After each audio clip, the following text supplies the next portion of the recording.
दोस्तों Pathan finally OTT के ऊपर आ चुकी है, यानी Amazon प्राइम वीडियोज़ के ऊपर आप इसे घर बैठे भी देख सकते हो free of cost. But is it really worth your time? आपका टाइम प्रेशियस है तो ये मूवी देखने से पहले 10 मिनट का रिव्यू ज़रूर देखिए, जिससे आपको पता चलेगा कि इस मूवी से आपको कितने एक्सपेक्टेशन रखने चाहिए और कितने नहीं। सबसे पहले तो ये देखते हैं कि मूवी अब तक कितना सक्सेसफुल है, क्योंकि ये 2 महीने पहले रिलीज़ हुई है और अब तक इसने थिएटर्स में कितना बिजनेस किया है और अब जाकर आप OTT में उसे देखोगे। तो अगर आप केवल 19 मार्च तक का फिगर देखेंगे तो ये रिलीज़ हुई थी 25 जनवरी को, तो 19 मार्च तक यानी 2 महीने भी कंप्लीट नहीं हुए, उस समय तक ही इसने 650 करोड़ रुपीस डोमेस्टिकली ले लिए थे मार्केट में, इंडियन मार्केट में, और ओवरसीज़ इसकी कमाई है 400 करोड़ रुपए, यानी करीब करीब वर्ल्ड वाइड कलेक्शन इसका 1000 करोड़ के आसपास हो चुका है। बट क्या ये दुनिया का सबसे बड़ा कलेक्शन है भारतीय मार्केट में?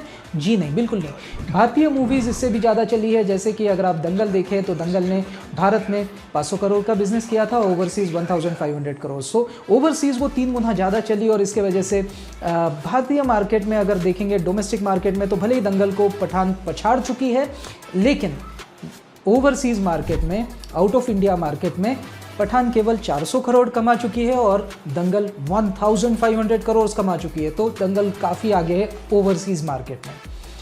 और वैसे ही अगर आप बाकी लैंग्वेजेस की बात करें तो भारत में जैसे कन्नड़ मूवीज़ भी आती है, तमिल तेलुगु मूवीज़ भी आती है। जैसे कन्नड़ मूवी थी KGF, अभी भी KGF का अगर डोमेस्टिक कलेक्शन भी देखेंगे भारत के अंदर का, तब भी पठान से ज़्यादा है। और वैसे ही अगर बाहुबली और आप RRR देखेंगे तो ये तमिल तेलुगु फिल्म्स थी, तो ये भी अगर आप इनका डोमेस्टिक मार्केट भी देखेंगे ना, तब भी पठान से ज़्यादा है। तो अगर आप बाकी सभी लैंग्वेजेस से कंपेयर करोगे तो भारतीय मार्केट में ये चौथी सबसे बड़ी फिल्म है। और अगर ग्लोबल मार्केट में देखोगे तो उसमें दंगल भी आ जाती है और दंगल के ओवरसीज़ कलेक्शन की वजह से 5वीं सबसे बड़ी भारतीय फिल्म बन जाती है। और अगर आप केवल हिंदी फिल्मों में देखेंगे तो केवल दंगल इसे कॉम्पीट करती है और इसलिए ये सेकंड बिगेस्ट हिंदी फिल्म अब तक बन चुकी है। That's it. तो ये बड़ी है लेकिन सबसे बड़ी नहीं है, लेकिन फिर भी आप इट्स वर्थ योर टाइम आप देख सकते हो। आइए अब इसके बाकी एस्पेक्ट्स के ऊपर डिस्कस करते हैं, जैसे इसका एक्शन कैसा है, स्क्रीन प्ले कैसा है, सॉन्ग्स कैसे, ये फैमिली फ्रेंडली है या नहीं, और फिर इसके कंट्रोवर्सीज़ क्या थी और इसमें कुछ अच्छी चीज़ें भी कैसी है, जैसे इसमें फेमिनिज्म, बॉडी शेमिंग नहीं करी है, ये सारी चीज़ें भी हम डिस्कस करेंगे और आखिर में हम कंक्लूजन के ऊपर आएंगे। तो सबसे पहला एस्पेक्ट जो हम डिस्कस करेंगे वो है एक्शन। तो इस मूवी का एक्शन अच्छा है, मैन टू मैन फाइट जो है वो बहुत अच्छा है, आई रियली लाइक्ड इट। लेकिन ये केवल मैन टू मैन एक्शन है। अगर आप इसका VFX देखोगे तो एवरेज है, इतना कोई खास अच्छा नहीं है। और अगर आप ये देखोगे कि हेलीकॉप्टर में सीन्स कैसे हैं, जेट पैक के ऊपर सीन्स कैसे है, या फिर गाड़ियाँ उड़ाई है क्या इन्होंने, गाड़ियों में कोई सीन्स है क्या वगैरह ऐसा, तो वो अगर आप देखोगे उस टाइप का एक्शन देखोगे, गाड़ियों वाला एक्शन या जेट पैक वाला एक्शन, तो वो बहुत ही बकवास है। मैं यहाँ तक कहूँगा कि आउट ऑफ 10 मैं इसे गाड़ियों वाले एक्शन में केवल 2 मार्क्स दूंगा। और अगर हैंड टू हैंड कॉम्बैट में देना है तो हैंड टू हैंड कॉम्बैट इतना ज़बरदस्त है दोस्तों कि जैसे 2-3 सीन्स में आपको बता दूं। पहला सीन जो जॉन और शाहरुख की जो फाइट दिखाई है, जो कि काफ़ी हद तक विंटर सोल्जर मूवी से चुराया गया है सीन, लेकिन वो जो फाइट सीन है वो काफ़ी अच्छा है हैंड टू हैंड कॉम्बैट के मामले में। फिर एक दीपिका का जो एंट्री सीन है जिसमें दीपिका की फर्स्ट टाइम फाइट दिखाई है, वो भी बहुत ज़बरदस्त है। दीपिका ने बहुत अच्छी एक्टिंग की है, बहुत ज़बरदस्त हैंड टू हैंड कॉम्बैट है। और उस कॉम्बैट में तो थोड़ी सी कॉमेडी भी डाली गई है जो कि मुझे बहुत अच्छी लगी। It is a sign of mature film making, तो ये भी मुझे बहुत पसंद आया। और एक तीसरा सीन अगर आप देखोगे जिसमें सलमान खान का कैमियो आता है, उसके जस्ट पहले जो हैंड टू हैंड कॉम्बैट है जो शाहरुख करता है ट्रेन में, वो एकदम फ्लॉलेस है, ज़बरदस्त है। और वो वन सिंगल शूट में लगता है, वो बिल्कुल ही आप जैसे बोलोगे जॉन विक मूवीज़ में जैसे आप देखते हो कि कैमरा बस चलते जाता है और कैमरा कहाँ से कहाँ गया आपको पता ही नहीं चलता, एक सिंगल शॉट लगता है, आपको होता नहीं है लेकिन लगता है, या फिर कैमरा को वाकई उतने इंटेलिजेंटली मूव करते हैं लोग। तो ऐसा ही कुछ इसमें करने की कोशिश करी है और बहुत अच्छे से वो सफल भी हुए हैं। Camera work is tremendously good in hand to hand combat. तो हैंड टू हैंड कॉम्बैट के जो एक्शन डायरेक्शन है उसके लिए मैं फुल इसे मार्क्स दूंगा। I will say it is 10 out of 10, इससे बेटर बन भी नहीं सकता था, ये हॉलीवुड के लेवल का है। लेकिन अगर आप गाड़ियों वाले एक्शन को देखोगे तो मैं 2 आउट ऑफ 10 दूंगा। बहुत ही बकवास है और उसमें कुछ चीज़ें तो इतनी बकवास और बचकानी सी लगती है। जैसे आप जेट पैक के ऊपर जेट पैक पे आप जब भी राइड करोगे यार, आप कम से कम गॉगल तो पहनोगे ना यार, वो तो कम से कम बेयर मिनिमम है। आप इतनी स्पीड पे जा रहे हो, उससे बिल्कुल बेयर आइज से आप कैसे बियर कर रहे हो वो चीज़ें, और फिर भी ऐसे खुली आंखों से शूट किया हुआ है, बिल्कुल ही बकवास लगा वो मुझे। फिर गोलियों के जितने सीन्स है, गोली अनरियलिस्टिक लगती है, मिसाइल अनरियलिस्टिक लगती है। फिर एक सीन था हेलीकॉप्टर वाला जिसमें शाहरुख एक बटन दबाता है और उस हेलीकॉप्टर में एक मिसाइल आ जाती है अपने आप, सॉरी मिसाइल नहीं, एक वो बड़ा वाला जो होता है ना गन, वो वाली डिप्लॉय हो जाती है अपने आप से। तो वो कहाँ से आई ये बताया नहीं गया है। एक्चुअली एक कंपार्टमेंट चाहिए था जिसमें वो गन हिडन थी और बाद में वो कंपार्टमेंट खुल के उसमें से गन डिप्लॉय होनी चाहिए थी, ऐसा कुछ दिखाना चाहिए था जो कि नहीं दिखाया है। तो ऐसे जो बचकाने सीन्स हैं ना, उसके वजह से मैं कहता हूँ कि गाड़ियों वाला एक्शन बहुत ही बकवास है, but hand to hand combat अच्छा है। तो ओवरऑल अगर आप एक्शन की बात करें तो I will still give it 7 out of 10 overall, यानी hand to hand as well as ये वाली एक्शन देखने लायक है, मज़ा आ जाएगा आपको। लेकिन बहुत दिमाग से मत देखो, दिल से देखो। दिल से अगर देखोगे कि ये एक्शन मेरा वाला हीरो कर रहा है तो मज़ा आएगा। अगर आप ये देखोगे कि यार इज़ इट रियलिस्टिक, तो फिर रियलिस्टिक तो कुछ नहीं होता। रियलिस्टिक तो यार मैं बताऊं, देखो धूम सीरीज़ की भी जितनी एक्शन थी ना, धूम 1, धूम 2, धूम 3, ये भी बकवासी थी, ये टेक्निकली करेक्ट नहीं थी एक्शन। लेकिन आप जॉन अब्राहम को, या फिर अगर आप वो कौन सा है वो ऑल इज़ वेल वाला जो हीरो था, वो कर रहा है, इसके वजह से you will love it. Otherwise action इतनी कोई टेक्निकली अच्छी नहीं थी। और वैसे अगर बोला जाए तो मैन इन ब्लैक की भी एक्शन टेक्निकली अच्छी नहीं थी, लेकिन you loved it because it was a Hollywood film, because first time you were seeing aliens है हमारे लाइफ में, हमारे साथ जी रहे हैं, और मैन इन ब्लैक नाम की एक एजेंसी है, तो इस वजह से आप उस एक्शन को देख रहे थे, मज़ा आता था। लेकिन अगर आप ऐसे ही देखोगे तो ये एक्शन बिल्कुल ही अनरियलिस्टिक थी। मैन इन ब्लैक की भी अनरियलिस्टिक ही थी। इसी नज़र से अगर इस एक्शन को देखेंगे तो चल जाएगी, मेरे ख्याल से ये मूवी चल जाएगी, आपको अच्छा लगेगा ये मूवी। तो आइए अब एक दूसरे एस्पेक्ट के ऊपर बात करते हैं, जो कि है इसका screen play. Screen play movie का बहुत तेज़ है, आपको कहीं पे भी लैग नहीं दिखाई देगा, कहीं पे भी ऐसा नहीं लगेगा कि यार बोर हो रही मूवी, वो एक लूज़ पड़ रही है मूवी। लूज़ बिल्कुल भी नहीं है, बिल्कुल फास्ट एक्शन है।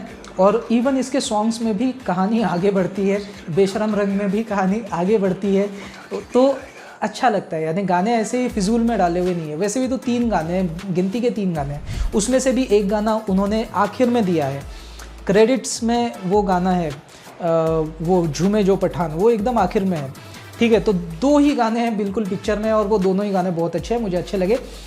तो स्क्रीन प्ले के साथ चलते हैं गाने, इसलिए मुझे गाने अच्छे लगे, और स्क्रीन प्ले बहुत तेज़ है, तो ये बात मुझे बहुत अच्छी लगी।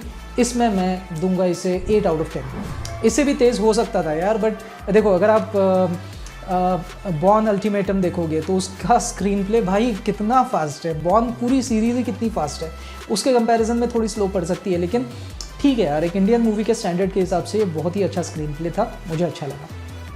आइए दूसरा एस्पेक्ट देखते हैं, सॉन्ग्स इसकी, जैसे कि मैंने आपको पहले भी बताया, सॉन्ग्स इसकी काफ़ी अच्छी है। 3 ही सॉन्ग्स है इसमें, उसमें भी एक सॉन्ग उन्होंने आखिर में डाला है, झूमे जो पठान, लेकिन जितनी भी सॉन्ग्स है वो अच्छी लगेगी आपको, यानी दमदार गाने हैं इसके, जो कि हिट हो चुके हैं ऑलरेडी। तो कम है गाने लेकिन अच्छे हैं गाने, इसलिए मैं सॉन्ग्स में इसे दूंगा 7 आउट ऑफ 10। 7 इसलिए कम इसलिए दिया क्योंकि गाने कम हैं, लेकिन फिर भी ज़्यादा रेटिंग इसलिए दी क्योंकि अच्छे गाने हैं, they are all worth it. अब आइए सबसे इम्पॉर्टेंट एस्पेक्ट देखते हैं कि ये OTT के ऊपर आई है, तो आपको घर के साथ, घर के सदस्यों के साथ आप इसे देख पाओगे या नहीं। Is it a family film? तो yes my friends, it is a family film. देखिए कैसा है, अगर इसमें सीन्स देखेंगे तो किसका एक भी सीन नहीं है, और किसके आगे वाले सीन्स तो ऑब्वियसली नहीं है, तो it's a family friendly film. अब इसमें ऑब्जेक्शनेबल बात, कुछ लोग ऑब्जेक्ट करेंगे कि यार इसमें तो बिकिनी सीन्स है, बिकिनी को कितना इस्तेमाल किया गया है, तो मैं इसमें ये कहूँगा दोस्तों कि bikini is now a part of our lives. ये हम इसे ऐसे नहीं बोल सकते हो कि बहुत प्रोवोकेटिव ड्रेस है। और देखो यार, मैं सोचता हूँ कि अश्लीलता ना नज़र में होती है, अश्लीलता किसी के ड्रेस में नहीं होती। तो मैं केवल ड्रेस को देखकर ये नहीं बोल सकता कि ये मूवी अश्लील है, मुझे नहीं लगता। It is very much a family friendly film, और मुझे नहीं लगता कि अब काफ़ी सारे फैमिलीज़ में बिकिनी कोई ख़ास बड़ा ऑब्जेक्शन का विषय होगा। मेरे ख्याल से you can see that with your children as well, मुझे ऐसा लगता है। It's your children, it's your family, आपको जैसे देखना है देखो। But I think let's be liberal enough यार, इतना कोई खास फर्क नहीं पड़ता है कि आप ड्रेस को देखकर आप मूवी डिसाइड नहीं करोगे normally, not in the 21st century यार, नॉट दिस। तो मुझे पर्सनली ऐसा लगता है कि it is a family friendly movie. फिर भी डिस्क्रिप्शन एडवाइस्ड। आप देखो, बेशरम रंग अगर आप अपने फैमिली के साथ देख सकते हो तो फिर वो मूवी में इससे ज़्यादा कुछ भी नहीं है। बेशरम रंग is the most you can say provocative kind of a song, इससे ज़्यादा कुछ भी नहीं है उसमें। वो भी प्रोवोकेटिव नहीं है, but if you think it is provocative तो व्हाट कैन आई से। सो मुझे तो फैमिली फ्रेंडली लगी। आइए अब इसके कुछ कंट्रोवर्सीज़ के ऊपर बात करते हैं, इसकी क्रिटिसिज्म के ऊपर बात करते हैं, इस मूवी को लोगों ने क्यों क्रिटिसाइज़ किया इसके ऊपर बात करते हैं। तो दोस्तों सबसे पहले तो बेशरम रंग के ऊपर बहुत कंट्रोवर्सी हुई, तो ये तो मैं भी मानता हूँ कि it was a controversial song. इसमें बेशरम रंग ये वर्ड यूज़ किया गया है और उसके बाद में भगवा बिकिनी यूज़ किया है। बिकिनी कब भगवा कलर की आपने देखी है और किसी भी मूवी में? Normally it's not the colour for the bikini, but इसमें जानबूझ के बेशरम रंग और भगवा बिकिनी इसे यूज़ किया गया था, ऐसा मुझे भी लगता है। There was some sinister plan. देखो फिल्म मेकर्स ऐसा करते ही हैं, ऐसा ये इसलिए करते हैं ताकि देखो माउथ पब्लिसिटी अपने आप हो जाती है। किसी को पठान प्रमोट करने की ज़रूरत ही नहीं थी, क्योंकि ऑलरेडी लोग इसे प्रमोट करना शुरू कर चुके थे और काफ़ी सारे लोग तो अब ये कह रहे हैं कि बॉयकॉट गैंग का सबसे ज़्यादा कंट्रीब्यूशन है इस मूवी को हिट करने के लिए। तो ये publicity, any kind of a publicity, good publicity और बैड पब्लिसिटी ऐसा कुछ नहीं होता। Publicity is always a good publicity, at least for a movie. तो इसलिए ये मूवी, इसी वजह से शायद ये मूवी डोमेस्टिक मार्केट में काफ़ी अच्छा परफॉर्म कर रही है, क्योंकि कंट्रोवर्सी बहुत हो गई थी। सबको पता चल गया था कि ये मूवी है और ये इस तारीख को रिलीज़ हो रही है, 25 जनवरी को रिलीज़ हो रही है, सबको पता था और इसके वजह से वो कंट्रोवर्सी इसके फेवर में गई। कंट्रोवर्सी करना, जानबूझ के करना इस तरीके से, ये मैं गलत मानता हूँ। ऐसा नहीं करना चाहिए था। बिना कंट्रोवर्सी के भी सिर्फ कंटेंट के ऊपर आप इस मूवी को हिट कर सकते थे। उसी एक सॉन्ग में केवल एक प्रोवोकेटिव डांस स्टेप है जो कि सेक्सुअल इंटरकोर्स को काफ़ी हद तक डिपिक्ट करता है, यू कैन से। वो थोड़ा सा ठीक नहीं लगा, मुझे भी नहीं ठीक लगा, बट ऐसा बाकी भी मूवीज़ में होता है। लेकिन इस मूवी को आप कंटेंट के ज़ोर पे प्रमोट कर सकते थे और ये फिर भी इतनी बड़ी हिट होती है ऐसा मुझे लगता है। शायद थोड़ी कम ज़्यादा हिट होती, 600 करोड़ रुपए इंडियन मार्केट में कमाने की जगह पे हो सकता है 400-300 करोड़ कमाती, बट ठीक है यार। At least you would be a good person, at least you would be a good producer, at least you will be a good film maker, और you would not resort to this kind of cheap practices as to creating a controversy, वो भी किसी के religious sentiments को लेकर। तो ये बहुत ही गंदी बात करी है इस मूवी ने, ये तो मैं भी मानता हूँ। ठीक है, कंट्रोवर्सी तो थी और वो कंट्रोवर्सी वैलिड कंट्रोवर्सी थी, ऐसा उन्होंने नहीं करना चाहिए था, ये भी मैं मानता हूँ। लेकिन ओवरऑल उस चीज़ को एक छोड़ दिया जाए तो ये मूवी क्या बुरी है? तो मैं मूवी को बुरा नहीं कहता, वो कंट्रोवर्सी ज़रूर बुरी थी। बिसाइड्स मैं कहता हूँ कि उन्होंने काफ़ी इंटेलिजेंटली ये कंट्रोवर्सी भी प्लान करी थी, बहुत ही सिनिस्टर प्लान से, कि अगर आप भगवा बिकिनी में उसे देखोगे तो उसमें उसने कोई भी प्रोवोकेटिव स्टेप नहीं करी है, वो सिर्फ चलती है उस बिकिनी में, कुछ भी गलत सलत नहीं दिखाया उस बिकिनी में, उस कलर में उसने गलत सलत नहीं दिखाया। तो सेंसर बोर्ड उस वाले भगवे बिकिनी के सीन को कट भी नहीं कर सकते थे, क्योंकि किस प्रेटेक्स्ट के ऊपर कट करोगे यार, उसमें उसने कुछ गलत हरकत की ही नहीं है। तो is it wrong to wear a dress in this colour? You are technically caught over there, आप कुछ भी नहीं कह सकते उसके ऊपर। लेकिन उसे उन्होंने बेशरम रंग इस गाने के साथ यूज़ किया है, उस गाने का टाइटल ही बेशरम रंग है, रंग भगवा वो सब है। ये बहुत ही सटल मैसेजिंग था और इसे सेंसर बोर्ड नहीं पकड़ा सकता है, टेक्निकली इसे नहीं पकड़ा जा सकता। और दूसरी बात इन्होंने जो करी है कि जो सेक्सुअल काइंड ऑफ सीन्स थे या जो एक्शन थी, वो एक्शन दूसरे कलर के बिकिनी में है, तो अगर वो कट भी कर देते हैं तब भी भगवे बिकिनी वाले सीन को नहीं कट किया जा सकता है, और वो बेशरम रंग ये गाने के साथ आने ही वाला था। तो कंट्रोवर्सी उन्होंने बहुत ही शातिर दिमाग से करी है और ये चीज़ मुझे भी नहीं पसंद आई इसकी। लेकिन ओवरऑल विल आई से कि इसके वजह से मैं मूवी नहीं देखूंगा? जी नहीं, I am not that kind of a person. I believe in freedom of speech. I believe कि ठीक है यार, इस बात से मैं असहमत हूँ, लेकिन फिर भी मैं सुनूंगा ज़रूर, मैं देखूंगा ज़रूर, मैं शायद बिजनेस भी दूंगा, क्योंकि ओवरऑल मैं एंटरटेनमेंट के लिए मूवीज़ देखता हूँ और एंटरटेनमेंट इसमें बहुत अच्छा है। तो एंटरटेनमेंट वैल्यू के हिसाब से ये मूवी अच्छी है, इसलिए मैं ज़रूर देखूँगा। दूसरी बात है कि is it a copy cat. Of course इसने बहुत सारे सीन्स बहुत कॉपी किए हुए हैं, जैसे एक्शन सीन करीब करीब हर एक्शन सीन को कॉपी किया हुआ है। कहीं आप देखोगे कि विंटर सोल्जर मूवी से कैप्टन अमेरिका विंटर सोल्जर से कॉपी किया हुआ एक सीन है। एक सीन आप देखोगे कि कहीं आपको फास्ट एंड फ्यूरियस की भी झलक दिखेगी, कहीं मिशन इम्पॉसिबल का पार्ट 2 भी आपको याद आ जाएगा कि हीरो विलन के गोलियों से बचता हुआ अपने ही मोटरसाइकिल के पार ऐसा लटक जाता है ताकि उसे गोलियां ना लगे। ये सारी चीज़ें कॉपीड है हॉलीवुड से, लेकिन फिर भी इसमें देखने में मज़ा आता है कि शाहरुख खान टॉम क्रूज़ के जैसा कैसे बिहेव करेगा। टॉम क्रूज़ के जैसी एक्शन शाहरुख खान इस उम्र में कर सकता है क्या? और वो भी टॉम क्रूज़ ने उस उम्र में करी थी। आज की उम्र में शायद टॉम क्रूज़ भी करेगा या नहीं, दैट्स अनदर थिंग, लेकिन ये देखना मज़ेदार था। दूसरा, आप कहोगे कि इसने चोरी तो इस लेवल तक करी है कि आप अनचार्टर्ड नाम का एक वीडियो गेम है, उसका एक ट्रेन सीन है, वो फ्रेम टू फ्रेम इसने कॉपी किया है। वो ट्रेन कैसे नीचे गिरती है और ये कैसे उसके ऊपर से आते हैं, और फाइनली इवन पटरी के ऊपर बैठकर ये क्या गप लड़ाते हैं, यहाँ तक के सीन आपने कॉपी कर लिए। मानता हूँ ये कॉपी कट है, बिल्कुल कॉपी कैट है, इसमें कोई आप there is no escape from that. लेकिन ये चीज़ शाहरुख और सलमान जब करते हैं ना, तब उसका अलग मज़ा आता है कि अपना वाला आदमी कर रहा है ये चीज़ें, जो कि एक वीडियो गेम में था। पहले तो वीडियो गेम को डिपिक्ट करना इवन हॉलीवुड के लिए थोड़ा सा मुश्किल है। मैक्स पेन मूवी आप देख लीजिए, मैक्स पेन को डिपिक्ट करने के लिए उसके कितना प्रॉब्लम आया था, और वो मूवी गेम टाइप लगनी चाहिए, गेम टाइप दिखनी चाहिए, इसके लिए भी उन्होंने बहुत मेहनत करी थी।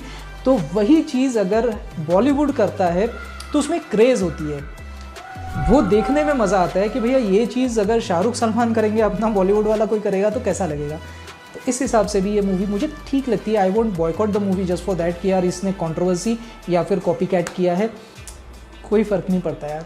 ज़्यादातर बॉलीवुड की मूवीज़ कॉपी कैट होती है, तो कितनी मूवीज़ को बॉयकॉट करोगे? फिर तो बॉलीवुड को ही बॉयकॉट करना पड़ेगा, आप हॉलीवुड ही देखा करोगे। तो I don't think it's that big a problem. Copy cat है, एक्सेप्टेड, लेकिन it's not that big a problem.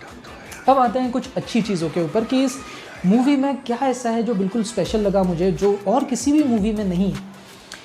उसमें से सबसे पहली बात जो है ना, वो है फेमिनिज्म। मुझे ये बहुत अच्छा लगा कि शाहरुख खान के बिल्कुल पैरेलल में दीपिका पादुकोण है, और दीपिका का रोल काटा नहीं गया, उसे भी उतना ही स्क्रीन टाइम दिया गया है, दीपिका को भी उतना ही इम्पोर्टेंस दिया गया है, दीपिका को उतने ही फाइट सीन्स दिए हैं, उतने ही मिशंस दिए गए हैं जितना कि शाहरुख खान को दिए। ये बात मुझे बहुत अच्छी लगी। हॉलीवुड तो ये करता ही है, हॉलीवुड सभी जेंडर्स को इक्वल मानता है, सभी रेसेस को एक मानता है, Hollywood is amazing in that matter. लेकिन ये कल्चर अब धीरे धीरे भारत में भी आने लगा है।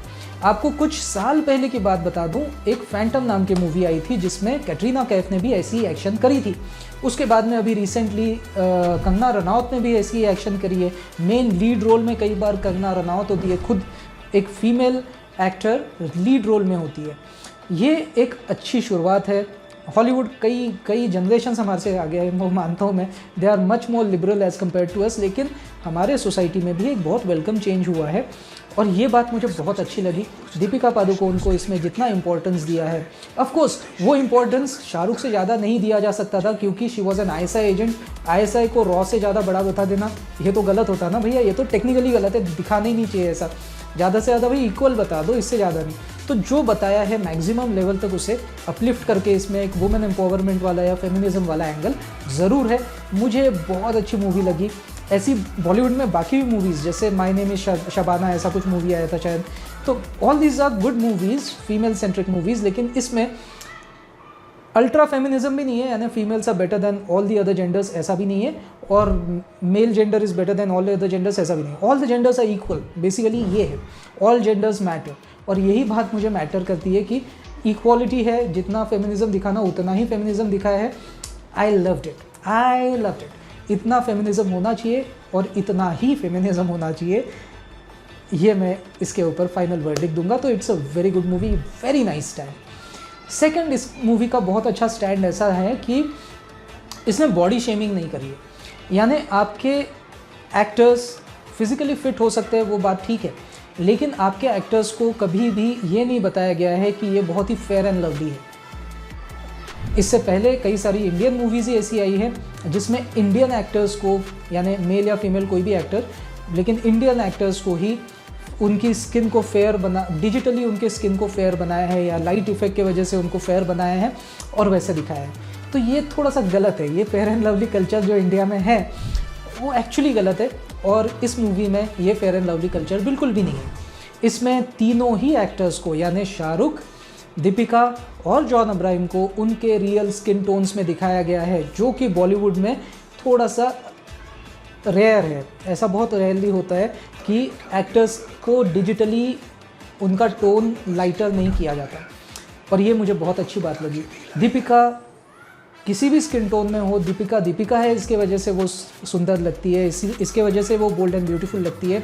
दीपिका फिट है, उसके फिटनेस के वजह से वो ज़्यादा अपीलिंग लगती है। ये बातें इस मूवी में हाईलाइट करके दिखाई है।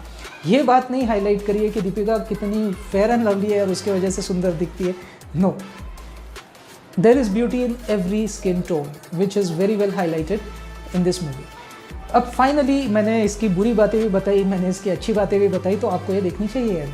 देखिए, मेरा फाइनल कंक्लूजन ये है कि मूवी आप जाकर देखते हो इसके एंटरटेनमेंट वैल्यू के लिए। आप मूवी इसके लिए नहीं देखते हो कि आप किसी पार्टी को सपोर्ट करते हो या आप किसी आइडियोलॉजी को सपोर्ट करते हो, इसके वजह से फिर आपके आइडियोलॉग में बैठती है तो फिर मैं जाकर देखूंगा। नहीं, ऐसा नहीं होता। आप मूवी केवल इसलिए देखते हो क्योंकि आपको एंटरटेनमेंट मिलता है उस मूवी से, और इस मूवी में आप एंटरटेन ज़रूर होंगे, आपकी फैमिली ज़रूर एंटरटेन होगी। तो अगर आपको बिकिनी शॉट्स से कोई खास आपत्ति नहीं है तो आप इसे ज़रूर फैमिली के साथ देखिए। इसमें कुछ भी कंट्रोवर्शियल नहीं लगा मुझे। और देखिए, कई बार ना कंट्रोवर्सी पैदा करी जाती है। एक पार्टी है और एक दुनिया का सबसे बड़ा संगठन है, उन्हें हमारे धर्म से कुछ भी लेना देना नहीं है, उन्होंने कभी धर्म की रक्षा नहीं करी है, लेकिन ये धर्म का नाम लेकर हमें उत्तेजित करके अपना उल्लू सीधा करते हैं। इनको प्रॉब्लम था शाहरुख से, क्योंकि Shahrukh would not bend to their directions. वो जैसे बोलेंगे वैसा शाहरुख मानेगा नहीं, इसलिए शाहरुख को लाइन पर लाना था, इसके वजह से उसे बॉयकॉट कराना था। इसका और हिंदुइज्म का कोई लेना देना नहीं है। दीपिका का भी वही चीज़ थी। दीपिका ने JNU जाकर प्रोटेस्ट में भाग लिया था, जो कि इन्हें अखरा था। उस बात का बदला इधर लिया जा रहा है। तो भैया, it doesn't matter to me ना, एज अ कस्टमर मुझे ये थोड़ी चीज़ें मैटर करती है। अगर कंगना रनौत अच्छा काम करती है मैं उसको मूवी देखूंगा, अगर दीपिका अच्छा काम करती है मैं दीपिका की मूवी देखूंगा, शाहरुख अच्छा काम करता है शाहरुख की देखूंगा।